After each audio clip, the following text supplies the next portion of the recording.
परवानगी त्यांनी घेतली आणि त्यानंतर ते गैरहजर राहिले. साहेब, जे सगळे राज्यसभेची गणितं जुळवत आहेत, मात्र मनोज जरांगेंची तब्येत सातत्यानं खालावत चाललेली आहे. सरकार त्यांच्या प्रकृतीकडे आणि त्यांच्या विषयाकडे बघत नाही का गांभीर्याने, कारण तब्येत खालावते. नाही, गांभीर्यानं सरकारने पाहिलंच पाहिजे.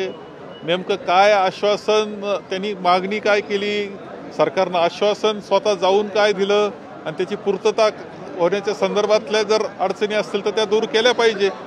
परंतु कोणत्याही परिस्थितीमध्ये त्यांची तब्येतीची काळजी ही घेतली पाहिजे.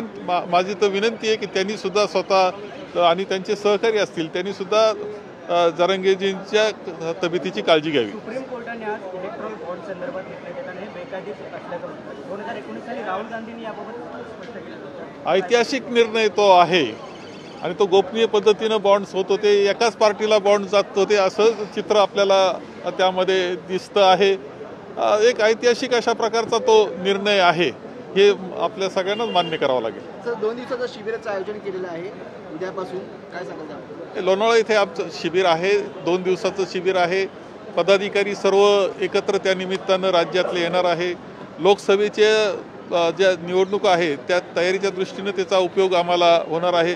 अनेक मुद्दे असतात लोकांकरता की काय एकंदर केंद्र सरकार असेल, राज्य सरकार असेल, त्यांनी केलेल्या चुका ज्या आहेत, दोष त्यांच्या सगळ्या शासन चालवण्यामध्ये आहेत, या बाबतीतले सगळ्या मुद्द्यांचा परामर्श तिथे घेतला जाईल आणि लोकांपर्यंत जाण्याकरताची एक व्यूहरचना ही या शिबिराच्या निमित्तानं होईल.